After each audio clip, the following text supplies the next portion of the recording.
Olá, hoje eu tenho a satisfação de bater um papo com a minha grande amiga Mariana Saraiva, ex-aluna, colega de tantas atividades aí que a gente já fez junto e continua fazendo, né, Mariana?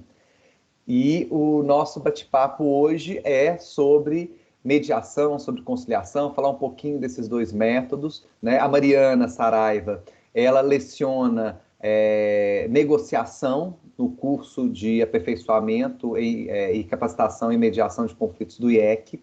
Ela é docente na área empresarial e de resolução de conflitos, mestre e doutoranda em Direito Privado pela PUC Minas. Ela possui um LLM em Direito Empresarial pela FGV, com certificação internacional em Strategic Business Leadership pela Ohio University. Ela é mediadora de conflitos certificadas pelo ICFML e, o mais importante, ela é uma das fundadoras do GEARB, o Grupo de Estudos em Arbitragem, que eu tive a honra de trazer para a PUC Minas há alguns anos, aí, em 2010 a gente inaugurou, então tem 10 anos aí de GEARB. E eu queria exatamente isso, Mariana, que você contasse primeiro para a gente um pouquinho dessa sua trajetória dentro desse mundo da gestão de conflitos. Eu te conheci como minha aluna no curso de graduação de Direito da PUC, nas disciplinas de Direito Empresarial, e lá eu te lacei para esse mundo, né? E dali você brilhou e seguiu o seu caminho. Eu queria que você contasse para a gente um pouquinho dessa sua trajetória aí. Leandro, eu agradeço muito a oportunidade de estar participando hoje. Agradeço também a atenção das pessoas que irão nos assistir. Para mim é uma grande alegria estar aqui hoje falando sobre métodos adequados. E a minha trajetória começou com você, né, Leandro, nos métodos adequados. Então, nesse ponto, partiu aí do GEARB mesmo. O Leandro apresentou o GEARB para a gente. Eu estava no 7º período da faculdade. E ele trouxe sobre arbitragem, né? Que à época, há uns 10 anos atrás, né, Leandro, não era algo muito difundido, como hoje a gente tem, né? Assim, essas informações referentes aos métodos adequados. De lá eu passei a trabalhar com arbitragem, fui para a Camarb, né? Lá dentro eu entrei como estagiária, a Camarb, que é uma câmara muito importante no Brasil, né? Entrei como estagiária e lá eu cresci, né? Só que sempre teve aí essa vontade, né, Leandro, de lecionar, e eu acabei me direcionando para a área acadêmica, e hoje trabalho com mediação de conflitos e também sou professora em graduação e pós-graduação. E o meu objetivo hoje maior, né, é continuar, dar continuidade a esse trabalho que o Leandro plantou aí, né, na minha vida, de difundir mesmo os métodos adequados, dada a importância que eles têm do ponto de vista não só jurídico, né, mas como do ponto de vista da sociedade. Então, a minha trajetória começa num grupo de estudos e hoje eu estou aí, né, dando aula ao lado do Leandro. Eu era aluna dele, hoje estou aí como colega de trabalho. Bom, então vamos começar a conversar um pouquinho, Mariana, sobre a importância desses métodos. Eu acho que, sobretudo, no momento que o mundo está vivendo e que a gente está passando, sobretudo no ambiente pessoal, profissional, nas empresas, o surgimento dos conflitos ele é inevitável, né? As situações que a gente está tendo que lidar com elas no nosso dia a dia, elas necessariamente acabam, por mais esforço que as pessoas façam, acabam surgindo aí problemas e situações que elas precisam resolver. E aí a negociação ela tem sido amplamente comentada e discutida, fala-se de repactuação dos contratos, de necessidade do diálogo e tudo. Explica para a gente um pouquinho, já que essa inclusive é o tema que você trabalha no nosso curso, um pouquinho do papel da negociação nesses cenários.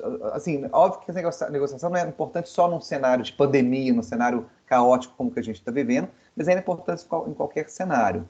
E por que estudar negociação? Por que entender um pouco mais de negociação, uma vez que todo mundo tem a sensação que já nasceu sabendo negociar, né? Porque a gente negocia desde o primeiro minuto de vida até o resto, todo mundo acha que sabe negociar.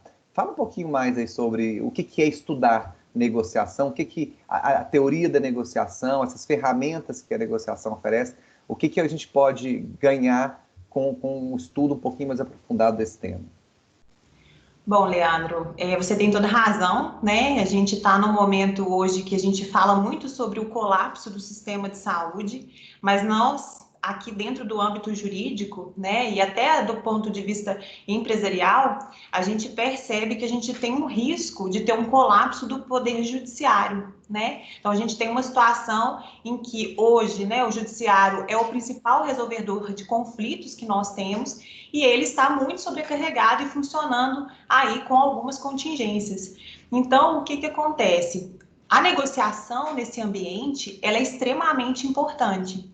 Hoje, mais do que nunca, dentro do ambiente pessoal, do ambiente consumerista, do ambiente empresarial, é essencial que nós tenhamos condições de resolver os conflitos que surgirão, que já surgiam, né, normalmente, mas que surgirão cada vez mais em razão dessa situação que é totalmente imprevisível, né? Então, nós temos uma mudança de contexto muito grande que exige uma grande capacidade de negociação.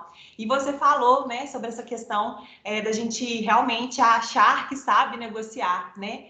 Viver em sociedade significa negociar, né, Leandro? A partir do momento que a gente tem interações, nós precisamos de negociar. Isso vai desde a compra de um carro até também um pedido de aumento, uma negociação aí sobre promoção.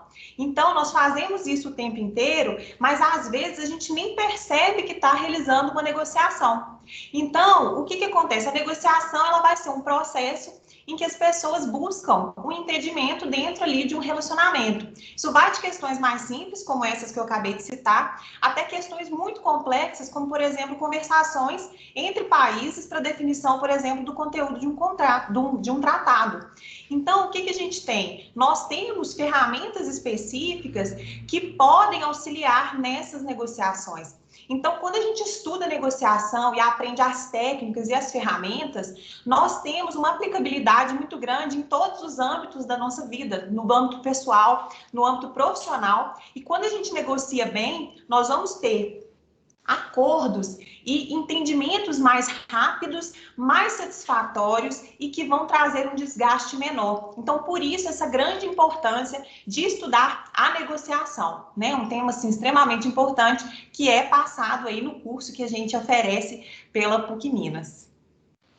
Bom, Mariana, e para essa negociação ela funcionar bem, quais seriam orientações, dicas, o que que você, saindo da teoria e indo para a prática, o que que você percebe que funciona bem, aquelas coisas que você fala assim, olha gente, isso aqui está lá no livro e se você fizer vai funcionar, né? O que que você tem visto aí que você, tirando da teoria e trazendo para a prática, funciona bem com a negociação? Bom, Leandro, eu acho que a coisa que a gente mais trabalha dentro do ensino e das técnicas da negociação é sair de uma interação de competição para uma interação de colaboração. Eu acho que, assim, se a gente tiver uma coisa para tratar como a questão que a gente mais trabalha, né, dentro do contexto do estudo da negociação, é sair dessa competição para uma colaboração. Em qual sentido? Geralmente nós negociamos de uma forma muito incisiva, né? Querendo tirar tudo do outro e ficar com tudo. Só que a gente sabe hoje, isso nós temos estudos, né? Nós não vamos ter tempo aqui de falar sobre eles, e a gente trata isso muito bem durante o curso, de que a postura colaborativa dentro de uma negociação não existe por causa de um imperativo ético. Você não colabora por ser bonzinho, você colabora, a colaboração dentro da negociação, ela te traz ganhos. Ela faz com que aquela interação, vamos supor, por exemplo, numa interação entre parceiros comerciais, quando você inclui ali o elemento colaborativo, você tem a possibilidade de não só resolver aquela situação, aquela questão que está sendo posta ali na negociação, mas até de desenvolver aquele relacionamento, de trazer ganhos maiores que às vezes nem estavam sendo pensados lá quando a gente teve, por exemplo, no início, né, um conflito. Então, a negociação, ela traz esse ganho muito grande de trazer essa interação colaborativa, quando a gente estuda o tema e aprofunda sobre o tema, de forma a trazer um ganho maior para todas as pessoas que estão envolvidas. Então, eu acho que, assim, do ponto de vista, inclusive, dessa questão da pandemia, a gente tem grandes oportunidades partindo desses conflitos que passam a surgir agora cada vez mas de utilizar essas situações conflitantes e difíceis para pensar criativamente, imaginar como que a gente pode resolver aquele problema e talvez, e com o auxílio de ferramentas adequadas, né, de crescer aquilo ali e até superar a expectativa das partes em relação à resolução daquele conflito. Muito bom, Mariana. E um passo que ele é importante, ele é muito difícil da gente concretizar na prática, é a constatação de que, por mais esforços que se façam, a negociação, às vezes, ela não consegue resolver tudo, ou às vezes ela nem consegue ser, numa determinada situação, um método ali mais adequado, um método mais indicado, considerando diversos contextos, né? Como a gente faz a transição para os outros, para uma conciliação, para uma mediação? O que esses métodos têm em comum e onde que eles se diferem, né? Ou seja, negociação, conciliação, mediação, e inclusive nessa lógica mesmo, das pessoas acharem que sabem negociar e terem muito aquela possibilidade, poxa, se eu não conseguir resolver isso negociando, eu que sou fera, eu que sei tudo, eu que estou aqui por dentro do caso, que dirá um conciliador ou um mediador? Que diferença que essa pessoa vai fazer? Então, aborda para a gente um pouquinho sobre essa transição, né, do ambiente de negociação para a entrada de um terceiro aí, seja um conciliador, seja um mediador, e como que você vê diferenças bem práticas aí entre esses três métodos. Bom, Leandro, quando a gente trata de negociação e a gente trata de conciliação e mediação, a gente percebe que eles têm características muito parecidas. Quando a gente trata especificamente de negociação, nós temos a negociação direta, que é aquela feita diretamente entre as partes, né? Em que você vai diretamente ali com aquela parte que está ali, talvez, do lado contrário, e tenta chegar ali numa interação de um acordo, né? Só que, às vezes, as partes, quando elas estão envolvidas no conflito, elas não têm nem, às vezes, o controle emocional para fazer a colocação das questões e até para pensar o que é melhor para elas próprias, né? Dentro ali do conflito, a interação, às vezes, ela está tão confusa que as próprias partes criam uma espécie de cegueira sobre a situação e até sobre o que elas realmente querem. Então, nós temos a negociação indireta. A conciliação e a mediação, elas são formas de negociação indireta em que você terá um terceiro, um facilitador, para auxiliar na realização de eventual acordo, para ajudar as partes a compreender melhor aquela situação.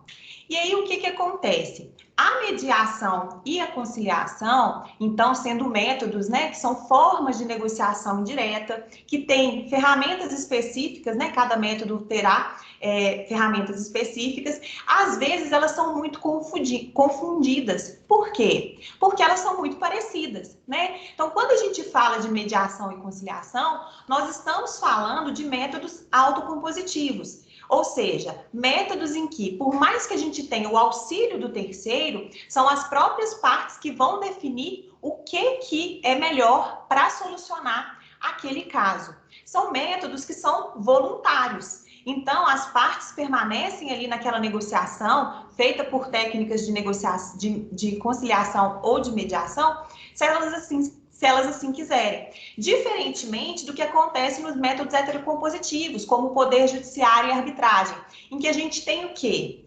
Um terceiro que vai resolver a demanda e as partes vão entregar a esse terceiro o poder de decidir. E essa decisão, em regra, ela vai ser baseada nas normas jurídicas estabelecidas.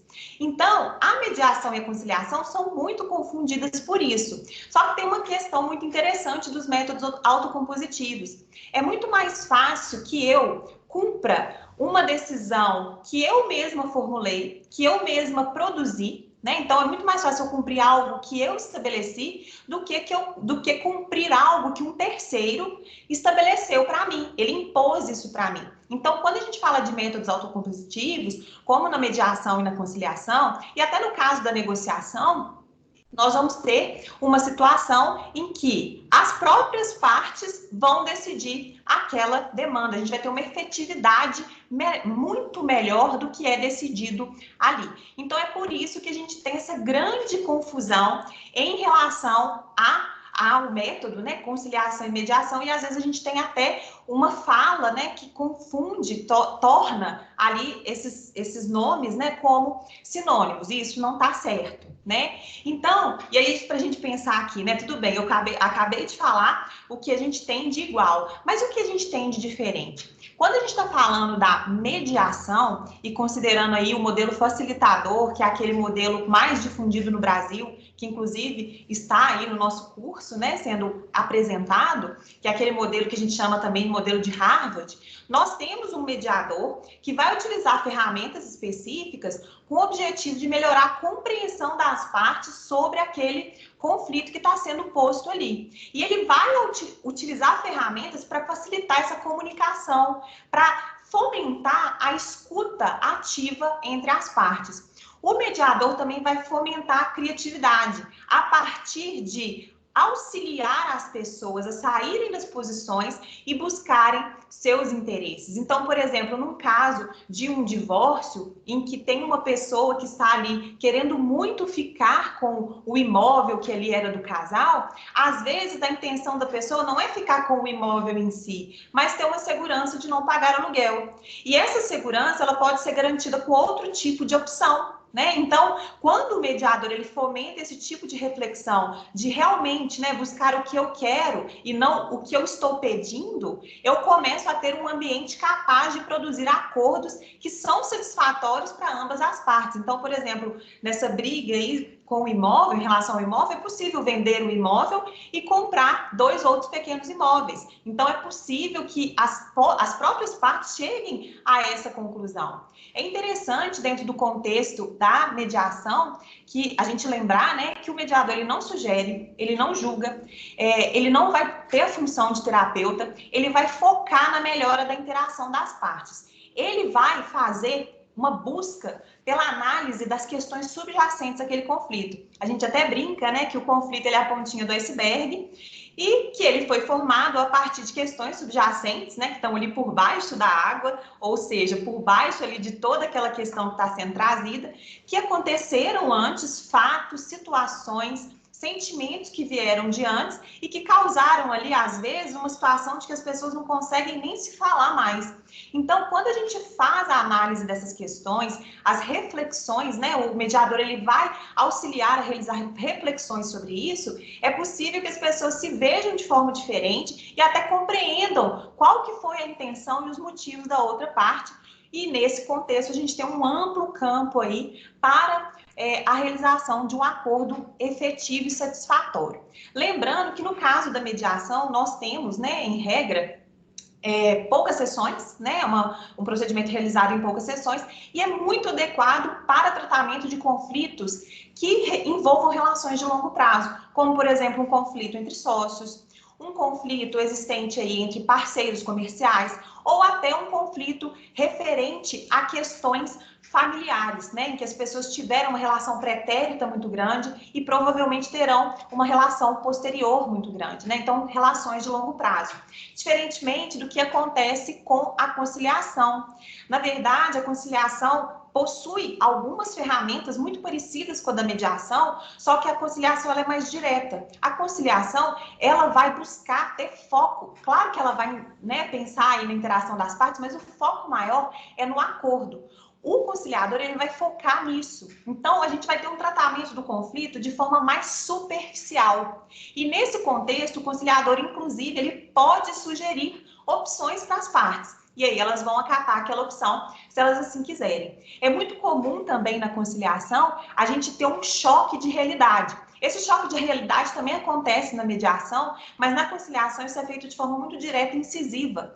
O que o conciliador faz? Ele vai pensar ali com as partes e fomentar uma reflexão no sentido de analisar como que seria resolver esse conflito fora daquela oportunidade da conciliação. Quanto tempo se gastaria, qual o desgaste, qual o dinheiro que seria gasto para resolver, por exemplo, esse conflito no Poder Judiciário, de forma a engajar as pessoas naquela resolução daquele tema.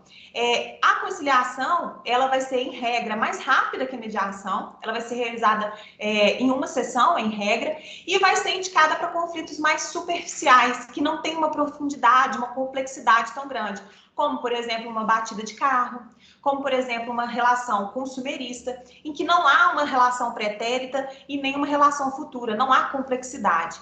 E por fim, Leandro, já que eu falei muito sobre os métodos aqui, e eu sempre gosto de lembrar disso, na verdade, eu sempre acho que essa é a parte mais importante da minha fala, né, dentro do propósito de divulgar os métodos.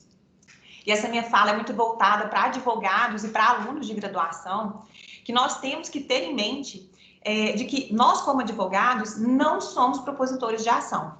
Nós somos administradores e resolvedores de conflito. Nós não seremos bons advogados se nós apenas utilizarmos o meio judicial para tanto.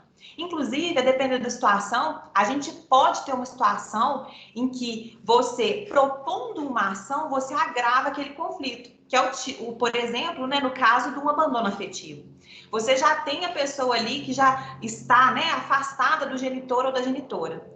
Quando aquele cliente te busca, ele quer o quê? A aproximação com aquela pessoa, em regra. Se ela está pedindo, né, uma condenação ali por abandono afetivo, se ela quer, né, resolver aquela questão. E aí o que acontece? O advogado, nesse momento, quando ele propõe uma ação, ele está criando um efeito, na verdade, contrário do que se buscava aquele cliente. Então, nesse contexto, nós temos um dever de saber sobre os métodos, para que a gente possa, dentro do leque todo de métodos disponíveis, indicar para o nosso cliente aquele que é mais efetivo. E essa opinião não é uma opinião da Mariana, essa opinião não é uma opinião do Leandro, isso está disposto no nosso próprio Código de Processo Civil, e inclusive no nosso Código de Ética da OAB. Né? Lá nós temos estabelecido que nós, como advogados, temos que fomentar outros métodos de solução de controvérsias. Então, a gente tem que estar preparado para receber esse cliente e para indicar um método adequado para realmente resolver aquele conflito, né? De forma que ele saia satisfeito e que a gente, por óbvio, né, em contrapartida, sempre agrade os clientes e cada vez mais tenha oportunidades, né, de trabalhar. E então, nesse sentido, eu acho que o curso, né, de capacitação em mediação, ele é extremamente importante. E assim, não é porque eu sou docente do curso, né, Leandro? O Leandro, como coordenador, né, tudo que o Leandro coloca à mão é feito com muita excelência. Esse curso é um curso que tem professores muito experientes, muito capacitados e tem uma grade curricular perfeita para a compreensão e para o estudo da mediação. E dentro do curso a gente trabalha sobre conciliação, sobre negociação. Então acaba que a pessoa tem uma formação muito oportuna para conseguir prestar realmente um serviço adequado, né? Por isso que eu realmente indico a realização também do curso, né? Além de sempre procurar estudar sobre os métodos adequados, eu acho que um excelente começo, um excelente desenvolvimento se daria a partir da realização desse curso que é ofertado. Bem, Mariana. E para a gente poder, então, fechar exatamente pegando um pouco dessa sua fala aí, obviamente que estudar é importante, se dedicar e tudo, fazer os cursos, isso ajuda muito, mas sim, para a gente poder fechar, eu queria um pouco da sua visão sobre o mercado, né? Tá, beleza, eu vou lá, vou fazer um curso de mediação, vou poder trabalhar como mediador, como conciliador, vou poder participar em procedimentos na qualidade de advogado, etc. Mas como que está o mercado aí? Como que tem sido a sua percepção ao longo desses aí, digamos, 10 anos que você está aí nessa área, desde que você entrou no GEARB, que você tem acompanhado isso mais de perto? Como que você está vendo o desenvolvimento desse campo de trabalho para quem quer trabalhar com negociação, com mediação, com conciliação, com esses métodos autocompositivos aí? Primeiro, Leandro, eu gosto sempre de ressaltar o seguinte: por mais que às vezes a pessoa não queira especificamente, não pense, né, especificamente em trabalhar com aquilo, né? Então a gente tem aí, por exemplo, a capacitação até de pessoas que não são da área jurídica. Então, quando a gente entende sobre os métodos adequados, negociação, conciliação, mediação, a gente tem uma possibilidade de atender melhor os clientes, a gente tem uma possibilidade melhor de negociar questões que são importantes para a nossa vida. Então, primeiramente, né, a formação ela não vai se reduzir pura e simplesmente na atuação de advogados com resolução de conflitos específicos de seus clientes, né? Então, quando você negocia bem, você consegue ter melhores oportunidades, enfim, né? A gente tem um crescimento aí pessoal e profissional que pode advir, né, desses estudos. Agora, do ponto de vista da atuação do advogado, como mediador, como conciliador, e até de outras pessoas, né, que não são da área, enfim, o campo de atuação, ele se desenvolveu muito. Eu até falei agora no começo, né, quando eu ouvi falar sobre arbitragem lá atrás, eu não fazia ideia do que era aquilo. Eu não imaginava de forma alguma que hoje nós estaríamos com o número de arbitragens e de mediações. A mediação começou a ser falada, muito mais falada, né, Leandro, em 2015, com a promulgação da lei. Mas o que a gente tem? A gente tem uma expansão muito grande. E em situações de crise, como a gente está passando agora, e o Brasil já vinha passando, né, por situações difíceis econômicas, nós temos que os métodos adequados, eles acabam sendo muito utilizados. A mediação e a conciliação, nesse campo atual, quem não sabe trabalhar com mediação e conciliação, por exemplo, no momento agora, a pessoa sofre muito para resolver conflitos de seus clientes ou seus próprios conflitos por meio do Poder Judiciário, que está, assim, muito abarrotado, né? A gente teve um aumento muito grande de demanda, especialmente nessa área empresarial. Então, o que acontece? Quando a gente olha, né, para o cenário e para a perspectiva de trabalho, além de ser, para mim, na minha opinião, essencial para qualquer tipo de desenvolvimento de trabalho, o campo de atuação com mediação, conciliação e negociação, ele só está expandindo. E eu tenho certeza absoluta que nessa situação de crise, em que as pessoas vão ser praticamente obrigadas a utilizar esses métodos, as pessoas vão ter oportunidade de verificar como que eles são importantes e, a partir de então, até utilizar mais. Eu creio, e assim, eu tenho quase certeza que a partir do ano que vem a gente vai ter uma expansão ainda maior dos tipos de métodos. Eu tenho várias pessoas que me procuram atualmente para saber sobre os métodos, justamente porque antes não davam tanta importância e agora não tem jeito, a gente não tem opção. A gente vai ter que compor conflito, né? Então, eu vejo uma oportunidade e uma porta se abrindo para essa seara da resolução de conflitos do ponto de vista dos métodos autocompositivos e até também, né, do ponto de vista aí da arbitragem. Tá bom, Mariana. Te agradeço muito pela sua disponibilidade de bater esse papo com a gente e por esses 10 anos, ou seja, mais de 10 anos, aliás, que a gente se conhece e da satisfação de ver o tanto que ter se dedicado a essa área te trouxe frutos, te trouxe resultado positivo e é o que nos estimula enquanto professores a continuar disseminando essa cultura, continuar estimulando os nossos alunos a estudar, porque a gente vê com os nossos ex-alunos, com aqueles que já identificaram essa oportunidade, além de você, vários outros colegas, né, vários outros alunos aí conseguiram trilhar o seu caminho no estudo e na prática mesmo da arbitragem, da mediação, desses métodos, e fico muito satisfeito de ver a trajetória que você fez e por você estar aqui hoje ao meu lado como colega, e isso é muito bom. Leandro, eu te agradeço muito.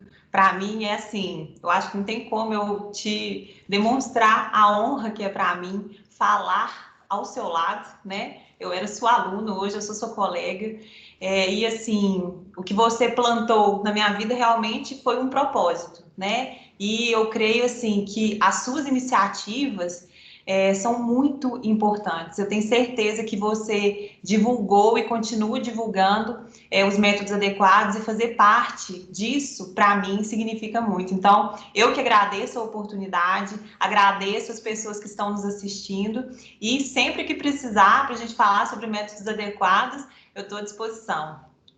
Muito obrigado, Mariana. Um abraço. Um abraço, até mais. Tchau, pessoal.